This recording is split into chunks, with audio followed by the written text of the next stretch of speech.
Rhapsody of realities आज Tuesday 29 जून 2020 मंगलवार 29 जून 2021 rhapsody of realities में आज पास्टर क्रिस ओयाखिलोमे द्वारा जो वचन हमको सीखने के लिए मिला है एफिशियंस 3 चैप्टर 16 वर्स इफिसियों के पत्र 3 अध्याय 16 वचन। इसके आधार से आज का विषय है his invigorating power in you. उसकी मजबूत बनाने वाली सामर्थ आपके अंदर। His invigorating power in you. उसकी मजबूत बनाने वाली सामर्थ आपके अंदर। हम वचन के आधार से इसे सीखेंगे। Ephesians 3 chapter 16 verse that he would grant you according to the riches of his glory to be strengthened with might by his spirit in the inner man। और एक बार पढ़ेंगे Ephesians 3 chapter 16 verse that he would grant you according to the riches of his glory to be strengthened with might by his spirit in the inner man। Hindi में पढ़ेंगे हम BSI Bible में से इफिसियों के पत्र 3 अध्याय का 16 वचन। इफिसियों की पत्र 3 अध्याय 16 वचन कि वह अपनी महिमा के धन के अनुसार तुम्हें यह दान दे कि तुम उसके आत्मा से अपने भीतरी मनुष्यत्व में सामर्थ पाकर बलवंत होते जाओ। और एक बार पढ़ेंगे इफिसियों के पत्र 3 अध्याय 16 वचन कि वह अपनी महिमा के धन के अनुसार तुम्हें यह दान दे कि तुम उसके आत्मा से अपने भीतरी मनुष्यत्व में सामर्थ्य पाकर बलवंत होते जाओ। When the Holy Spirit came to live in the quarters of your heart, you ceased to be an ordinary being। जब पवित्र आत्मा आपके हृदय के अंदर आपके हृदय के कमरे में रहने के लिए आया तो आप एक साधारण जीवन जीने से रुक गए। Many have received the Holy Spirit speaking in tongues, but they have not understood this truth। They have not been taught what the Holy Spirit has the power and ability to do inside them। बहुतों ने पवित्र आत्मा को प्राप्त किया अन्य भाषा को बोलते हुए, परंतु वह समझ नहीं पाए इस सच्चाई को। उनको सिखाया नहीं गया यह सच्चाई क्या पवित्र आत्मा करता है उसके सामर्थ और कुव्वत उनके अंदर रहते हुए। The Holy Spirit living inside you makes you a superman। पवित्र आत्मा आपके अंदर रहते हुए वह आपको महान मनुष्य बना देता है, असाधारण मनुष्य बना देता है। That's what the apostle Paul was referring to in our theme verse। यही वो बात है जो प्रेरित पौलुस उसके शुरुआती वचन जो हमने पढ़ा उसमें संबोधित करके कह रहा था। He prayed that God's people be strengthened with might by his spirit in the inner man। उसने प्रार्थना किया कि परमेश्वर के जन मजबूत बलवंत होते जाए पवित्र आत्मा के सामर्थ्य से उनके अंदरूनी मनुष्यत्व में। The word strengthened is to be invigorated with might। यह शब्द जो बलवंत होना है यह मजबूत किए जाना सामर्थ्य के साथ, इसका यह मतलब बनता है।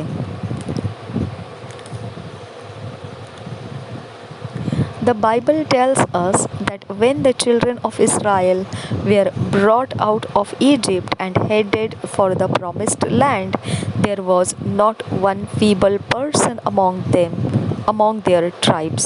Psalm 105:37 verse. पवित्र बाइबल यह बताता है, जब इस्राएल के संतान मिस्र में से बाहर लाए गए थे और वह वाचा के प्रदेश की तरफ जा रहे थे, तो भजन संहिता 105:37 में ऐसा लिखा है, तब वह इस्राएल को सोना चांदी दिलाकर निकाल लाया। और यह लिखा है कि और उनमें से कोई निर्बल न था। यहाँ पर 105 भजन संहिता के 37 वचन में एक भाग ऐसा लिखा है, और उनमें से कोई निर्बल न था। None of them had to be carried because he or she was too weak. कोई भी ऐसा जन उनके बीच में नहीं था कि उसको बहुत ज़्यादा दुर्बल होने की अवस्था के कारण वो, चाहे स्त्री या पुरुष जो भी हो, उसको उठा कर लिए जाना पड़ा। ऐसा एक जन भी नहीं था उनके बीच में। They were divinely invigorated. वह ईश्वरीय तरीके से मजबूत किए गए थे। It's the same with you today and even better. यही आपके साथ समान तरीके से आज है और उससे भी ज़्यादा बेहतर तरीके से है। Now that you have received the Holy Spirit, your hitherto mortal body has been quickened, made alive.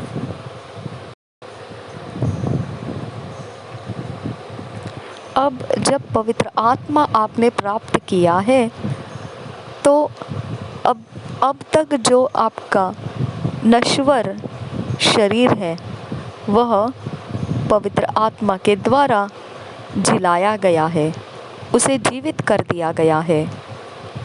You can live without any form of weakness in your body. आप ऐसा जीवन जी सकते हैं जिसके अंदर कोई भी प्रकार की कमज़ोरी आपके शरीर में नहीं रहेगी।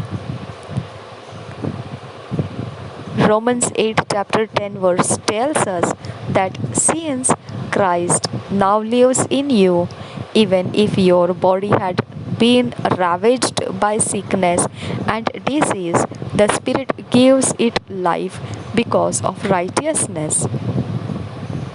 रोमियो के 8 अध्याय के 10 वचन इस प्रकार से कहता है कि जैसे मसीह हमारे जीवन में रहने के लिए आया, तो हमारा जो शरीर है वह भी हर प्रकार के बीमारी व्याधियों को वह नाश कर दिया।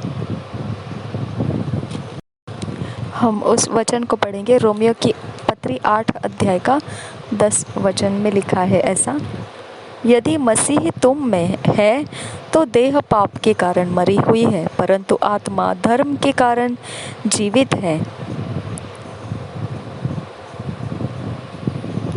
जब से मसीह हमारे जीवन में रहने के लिए आया है, तो हमारे शरीर के अंदर की बीमार अवस्था और जो व्याधियां हैं उसको भी तबाह कर दिया गया, क्योंकि जो आत्मा है वह जीवन देता है और वो धार्मिकता का है।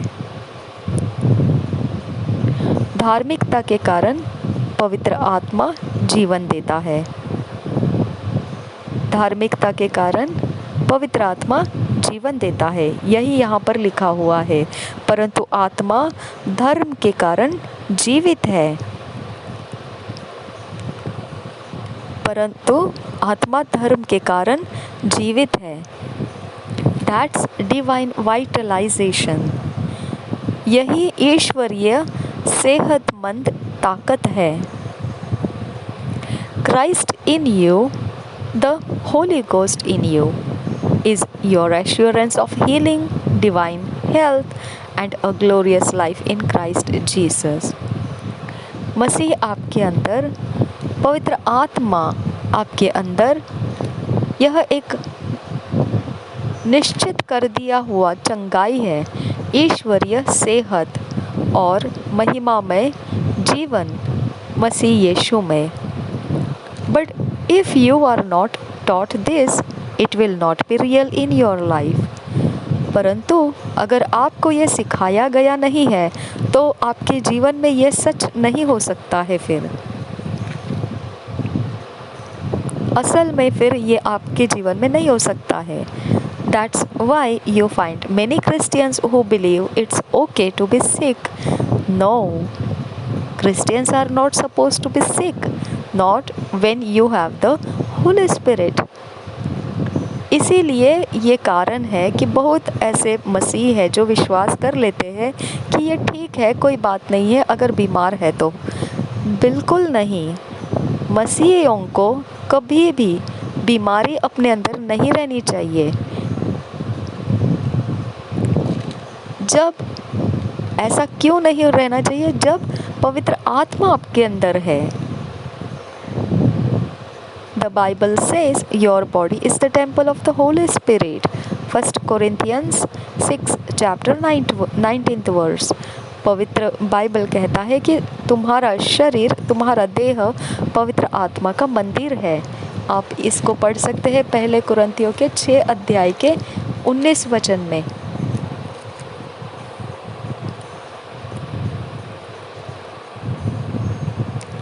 क्या तुम नहीं जानते कि तुम्हारी देह पवित्र आत्मा का मंदिर है जो तुम में बसा हुआ है और तुम्हें परमेश्वर की ओर से मिला है और तुम अपने नहीं हो? और एक बार पढ़ेंगे 1 कुरिन्थियों 6 अध्याय का 19 वचन।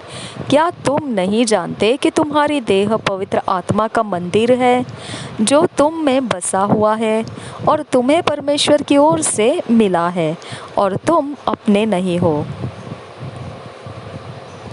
The Holy Spirit perambulates your body. 2 Corinthians 6 chapter 16th verse. पवित्र आत्मा आपके शरीर में घूमता फिरता रहता है, टहलता रहता है। ये 2 कुरिन्थियों के 6 अध्याय के 16 वचन में लिखा है। हम पढ़ेंगे उसको। 2 कुरिन्थियों की पत्री 6 अध्याय 16 वचन। और मूर्तियों के साथ परमेश्वर के मंदिर का क्या संबंध? क्योंकि हम तो जीवते परमेश्वर के मंदिर हैं। जैसा परमेश्वर ने कहा है, मैं उनमें बसूंगा और उनमें चला फिरा करूंगा। तो पवित्र आत्मा हमारे आपके शरीरों में चलता फिरता है। ये हमने पढ़ा 2 कुरिन्थियों के 6 अध्याय के 16 वचन में। और मूर्तियों के साथ परमेश्वर के मंदिर का क्या संबंध? क्योंकि हम तो जीवते परमेश्वर के मंदिर है। जैसा परमेश्वर ने कहा है, मैं उनमें बसूंगा और उनमें चला फिरा करूंगा और मैं उनका परमेश्वर होऊंगा और वे मेरे लोग होंगे। तो परमेश्वर उनमें बसूंगा और उनमें चला फिरा करूंगा, ऐसा कहा है। तो पवित्र आत्मा चलता फिरता है आपके शरीर में। How can sickness thrive in your body where the Holy Spirit perambulates? फिर बीमारी कैसे वहाँ पर ठहर सकती है आपके शरीर में जब पवित्र आत्मा आपके शरीर में घूमता फिरता है, चलता फिरता है? What you need is to be more conscious of the indwelling of the Holy Spirit, of His power and glory in you. Hallelujah. आपको जो ज़रूरत है वह यह बात की बेहद ज़रूरत है कि आप बहुत ख़ास तरीके से आप ध्यान रखिए, पवित्र आत्मा आपके अंदर निवास कर रहा है, उसके सामर्थ और उसकी महिमा आपके अंदर है। हालेलुया।